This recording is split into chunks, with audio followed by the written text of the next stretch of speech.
Washington Yepes comparte un diálogo con el invitado. Son las 17 horas con 18 minutos. Espero que Napoleón Saltos me esté escuchando bien. Muy buenas tardes, Napoleón. Tenemos aquí algo desperfecto con el audio y espero también que en el retorno que tengamos en la radio, de igual manera, pues tengamos el audio adecuado. De todas maneras, Napoleón, vamos a iniciar este diálogo. El tema de la corrupción creo que está en boca de todos. Nos ha sorprendido que son nuevos actores nada más. La corrupción ha vivido en este país durante décadas, si no siglos, y cada gobierno trae su dosis de corrupción, unos más que otros. En la coyuntura actual, Napoleón Saltos, te quiero pedir una lectura de cómo se vive esta suerte de tragicomedia de la corrupción, porque así es. Es decir, un día cae una avioneta, el otro día el que cayó de la avioneta pierde la memoria, la modelo no sabe de qué se trata, no sabe ni dónde vive, ni en qué mundo vive. Bueno, y todo el mundo es más santo que cualquiera de los santos, que el Papa. Napoleón, muy buenas tardes. Te pido las disculpas del caso por el audio un tanto deficiente. Bienvenido a Punto Noticias. Muy buenas tardes, Washington. Buenas tardes a todos los radioescuchas y ahora video escuchas también. Ajá. Sí, como tú señalas, estamos frente a un nuevo capítulo del espectáculo de la tragicomedia de la corrupción. Pero partamos de un elemento. La pandemia aceleró los tiempos. La pandemia llevó a que procesos que antes estaban ocultos hoy puedan destaparse. Y lo interesante es que estamos en un momento de inflexión respecto a la propia pandemia. Ya no es solo el momento en que nos estamos preguntando cómo vino, cómo se originó, cuáles son los procesos, sino que estamos pensando cómo salir de la pandemia, cuál va a ser el tiempo post-pandemia. Y en este quiebre tenemos fenómenos de aceleramiento y de transparentación muy importantes. Yo diría que uno de los fenómenos más importantes es precisamente respecto a la corrupción. Como tú decías, ha habido capítulos anteriores, pero ¿qué es lo nuevo? Que ahora ya no pueden ocultar. Quizás esto es lo interesante.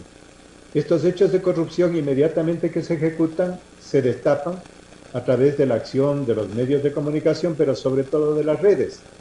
Es decir, esta especie de transparencia ha permitido conocer hechos que son los que han servido de punta de lanza para ver todas las conexiones anteriores. Los hechos sobre todo respecto a la corrupción, respecto a la compra de medicamentos y a la compra de elementos en cuanto a los hospitales. Entonces, ha sido esta conexión la que ha destapado la cadena completa. Pero para no quedarnos en el espectáculo y que no nos suceda lo que siempre ha sucedido, que un espectáculo respecto a la corrupción dura 15 días, los corruptos ya saben eso, pasan por la sombrita, esperan que pase la bulla y siguen gozando de sus beneficios. Para que no nos suceda eso, tenemos que reconstituir la cadena en su conjunto para ir a las causas o a la genealogía de la corrupción. Y ahí tomaríamos una especie de referente en el hecho de una figura que aparece aquí, que es Salcedo, este señor que cae en la avioneta y que cae herido y que es apresado como uno de los responsables. Yo diría que es Salcedo, y no le pongo nombre, voy a utilizar solo el apellido. Salcedo es la metáfora o la metonimia, para ser más preciso, es decir, una parte por el todo, de lo que es la corrupción en el Ecuador.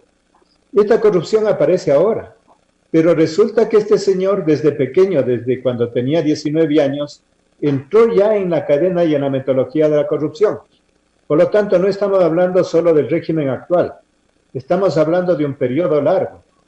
A los 19 años, ¿quién aparece? Rolando Panchana. ¿Y quién es Rolando Panchana? Una de las figuras centrales del régimen anterior. Entonces, tenemos que ver esta conexión para saber cómo enfrentar la corrupción. Porque aquí viene uno de los problemas. Hay un autor que yo siempre cito que se llama Alain Badiou, que tú conocerás. Él dice, en el nuevo milenio hay un consenso en la lucha contra la corrupción. hay que luchar contra la corrupción, puntos suspensivos, del otro. Mientras sea la corrupción del otro, entonces estamos conscientes que hay que luchar.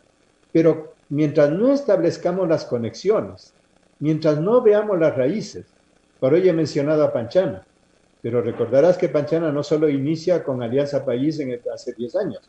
En realidad allí la conexión va otra vez al Partido Social Cristiano, otra vez va a una serie de conexiones que son los que van instaurando una estructura de corrupción.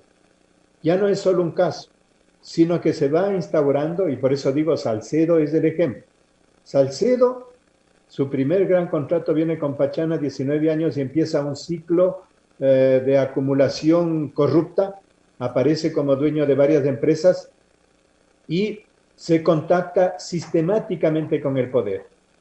Este tipo de corrupción no funciona sino en la relación con el poder y con un doble poder, con el poder político y con el poder económico. Y entonces aparece la otra figura que en estos días ha estado en el centro, que es la figura de Bucaram. Claro. Con Bucaram tenemos igualmente la misma historia, porque hay que hacer memoria. Cuando sube Bucaram a la presidencia, hay investigaciones sobre la corrupción y se normaliza, porque así opera la corrupción, se convierte en una especie de broma el primer millón de Jacobito, recordarán. Claro que mucho sí. menor, no 19 años, ahí debía haber tenido menos. Es decir, desde pequeños ya están imbuidos de esta corrupción. Viene Bucaram, opera las instituciones, en el Congreso se hace una investigación, se denuncia diferentes casos, el caso de la mochila, el caso Peñaranda, etcétera. Pasa a manos de la justicia y se va diluyendo. Y se instaura un régimen de impunidad. Se refugia en Panamá. Y otra vez la responsabilidad de quién permite el regreso de Bucaram en impunidad. En el régimen anterior hay una corresponsabilidad, regresa Bucaram y sigue operando con el método que ya se ha instaurado, que es la negociación de prebendas y de botines políticos a cambio de lealtades o de apoyos. Esto está instaurado. De modo que yo diría, hay una cadena larga. No estoy solo diciendo que empezó en el régimen anterior, en realidad las raíces son mucho más profundas. Allí se instaura un método y llegamos al momento actual. ¿Por qué nos sorprende lo actual? Primero, por lo que estoy señalando, la pandemia permite una transparencia, acción inmediata. Cualquier hecho que ahora sucede es posible transparentarlo. Antes también había denuncias, pero el poder tenía capacidad de ocultar. Los jueces estaban controlados, los fiscales estaban controlados. No es que ahora opere mucho la justicia. Yo diría que lo que opera es hoy día sobre todo las redes, la información, y algo tiene que actuar la fiscal, aunque también allí opera el consenso.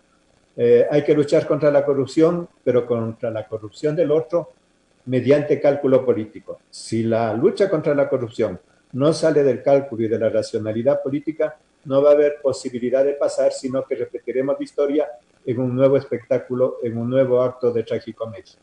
Ahora, esto se torna una cuestión ya sistémica, estructural, que se torna también, digo, difícil romperla, porque está enraizada. Y como sucedía en México cuando gobernaba el PRI en décadas anteriores, era tanta la incidencia y la práctica corrupta, que dejar de ser corrupto era pues claro, era normal. Y esa cadena, esa estructura es la que Napoleón, te pregunto, no sé si se la pueda romper en alguna forma, en alguna medida. Se dirá, claro, educando a nuestros niños, educando a nuestros jóvenes, pero también es un discurso que se ha venido repitiendo por décadas, y nosotros, tú y yo lo hemos escuchado durante larguísimos años de nuestra vida, y sigue en la misma, y acaso se sigue fortaleciendo esa estructura de corrupción, esa estructura de podredumbre. ¿Qué podemos hacer la sociedad para responder a estos retos actuales, cuando hemos entrado ya siglo XXI. Estamos ya en los 20 años del siglo XXI. Tú utilizas un término que es clave, la normalización. Es decir, viene un proceso en el cual a lo mejor todavía nos sorprendíamos por la corrupción porque eran hechos. Pero aquí en el Ecuador, progresivamente la corrupción ha ido copando terrenos. Si queremos en términos descriptivos, todavía cuando estaba Bucaram, había sorpresas del primer millón.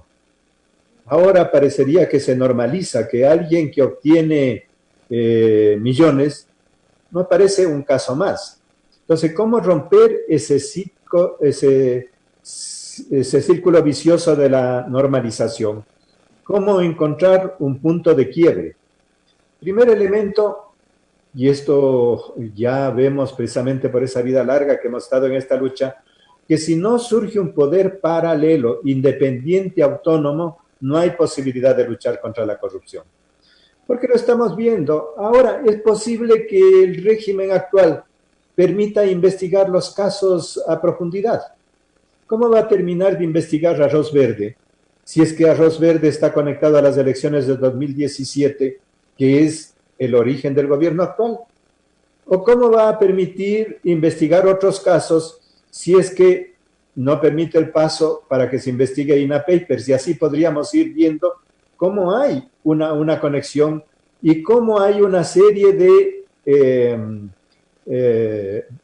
ligazones, una serie de conexiones que impiden que haya la distancia y la autonomía de los organismos de poder. Claro, aquí el uno acusa al otro, el otro acusa a uno, el gobierno anterior es esto, el gobierno actual es este, entonces nos pasamos en esa lucha de espejos. ¿Cómo romper ese círculo vicioso? Un elemento es un poder autónomo. ¿Cuál es ese poder autónomo? Si es que lograríamos medios de comunicación y redes de comunicación más objetivos, porque desgraciadamente también se utiliza la lucha de la corrupción, contra la corrupción como un instrumento político, no con el objetivo de combatir el hecho. Tú que eres comunicador, conoces este juego de las fake news. Acusaciones a todo lado, y cuando hay este tipo de acusaciones indiferenciadas no se logra el objetivo que tenemos que lograr, que es parar la impunidad. ¿Cómo se enfrenta la corrupción? ¿Cómo se rompe el círculo vicioso? Con un poder alternativo, medios de comunicación, redes, universidades. Desgraciadamente, el silencio de las universidades es fuerte, movimientos sociales, sociedad que actúe. Segundo, ¿cómo rompemos el círculo de la corrupción, el círculo vicioso? Rompiendo la impunidad. Mientras no se castigue a los corruptos, esto se normaliza. Mientras no haya castigo a los corruptos, se repite, porque esa impunidad también permite que el otro sepa que cuando le toque el turno va a utilizar el poder público para su beneficio sin el castigo de la sociedad. Y tercero, incluso en esta democracia tan light, tan contaminada que es esta democracia representativa liberal, la ciudadanía tiene un momento por lo menos de pronunciamiento que es la elección. Yo no confío mucho en las elecciones, ya después de tanta experiencia, 40 años en esto, yo diría que las elecciones, en lugar de ser parte de la solución, son parte del problema. Y sobre todo las elecciones del 21 van a ser más problemáticas todavía. Pero bien, la ciudadanía tiene posibilidad allí de pronunciarse. Si por lo menos la ciudadanía diría ni un voto a aquel que ha sido no castigado, porque aquí tenemos una trampa de la justicia, no puede ser candidato mientras puede ser candidato mientras no tenga sentencia en firme. No conocemos tantos casos, además aquí en el país nos conocemos. Si crearíamos una conciencia, la ciudadanía, ni un voto para el que ha estado inmiscuido, denunciado con objetividad, voy a insistir en esto, no en un ataque sin fundamento. Porque hay persecución política también. Ni un voto a los corruptos. Entonces tenemos sistemas. Ahora voy a ir a un punto que es difícil. Especialmente aquí hay responsabilidad de las fuerzas políticas. Pero las fuerzas políticas requerirían una acción de autocrítica. Porque no se asume la responsabilidad. Mira un fenómeno que está normalizado. Cojamos cualquier caso. Cojamos el caso de Carlos Luis Morales. Cuando ya le descubren, ¿qué dice? Es que yo no he sabido, ni le conozco siquiera a mi mujer. peor a mis hijastros, no conoce a nadie. Se encuentra que cae la avioneta. Resulta que Adún no se ha dado cuenta que le han robado la avioneta, no sabe absolutamente nada. Y así Bucarán, uno de los más cínicos en cuanto a negar el hecho. Y lo mismo vimos que en el régimen anterior, digo, un punto que es muy duro, es precisamente la autocrítica. Porque estoy mencionando nombres. Panchana, ¿quién era? Mientras digamos, no, es que esa es una excepción, nosotros somos los puros, no nos equivocamos. Ese es un error. Ya vamos a ver que este tipo de gente, y pudiera mencionar otros nombres, porque para mí hay un recurso del método que se heredó incluso desde antes. Para mí, una de las figuras centrales, por ejemplo, es todo lo que manejó Mera en el régimen anterior, cómo se legalizó. Ahí hay un nivel de corrupción mucho más profundo. No solo el hecho, sino que se creó la ley para legalizar los hechos. Entonces, este círculo vicioso requiere, digo, una responsabilidad que es muy dura, y sobre todo en periodos electorales. Si alguna fuerza empieza a reconocer autocríticamente, va a creer que pierde credibilidad. Yo diría que es a la inversa. Si alguna fuerza política tuviera capacidad de reconocer la responsabilidad, estoy hablando de diversas fuerzas políticas, porque aquí resulta que no hay partido que se haya liberado de la responsabilidad. Tanto más que si seguimos cualquier figura, otra vez como metáfora, pudiera tomarle a Morales, mira por todos los partidos que ha pasado, si no le falta ninguno. Creo que el único que no ha entrado es en Pachacuti, creo que todavía le falta, pero no por eso estoy diciendo que se ha liberado, porque ha pasado por el PRE, ha pasado por Alianza País, ha pasado por el Partido Social Cristiano, ha pasado por todos los partidos. Entonces, este sistema es el que hay que desmontar y requiere una nueva responsabilidad de los partidos políticos, empezando por una visión autocrítica y seria en la lucha contra la corrupción. Napoleón, tengo un comunicado que me informa que tenemos que enlazarnos a una transmisión en vivo que realiza Pichincha Universal. Te agradezco mucho por tus reflexiones, son las 17:35, y para utilizar un término de la pandemia, ¿no? Como que está haciendo falta una sanitización de los actores políticos para que se comience un poco a actuar más decentemente, como se diría en términos coloquiales. Muchas gracias por haber aceptado este diálogo. Moverse el corazón, no solo las manos.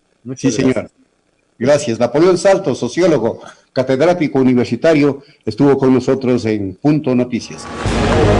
Punto Noticias. Estamos en las noticias que hacen historia.